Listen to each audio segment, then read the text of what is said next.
அல்லாஹ்வின் தூதர் ஸல்லல்லாஹு அலைஹி வஸல்லம் அவர்கள் கூறினார்கள், உங்களில் எவரும் பாதி வெயில் பாதி நிழலில் அமர வேண்டாம். பாதி வெயில் படக்கூடிய பாதி நிழல் கிடைக்கக்கூடிய விதத்தில் அமர வேண்டாம். ஒரு செருப்பை அணிந்துவிட்டு மறு செருப்பை அணியாமல் நீங்கள் நடக்க வேண்டாம் என்று அல்லாஹ்வின் தூதர் ஸல்லல்லாஹு அலைஹி வஸல்லம் அவர்கள் கற்றுக் கொடுத்தார்.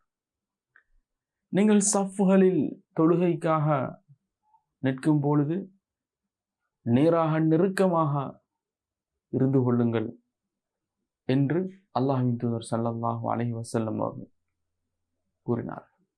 எனவே இவைகள் அனைத்தும் ஒரு வகையில் மார்க்க ரீதியான வழிகாட்டலாகவும் அதனுடைய மறுமுனையில் லௌகீக ரீதியாக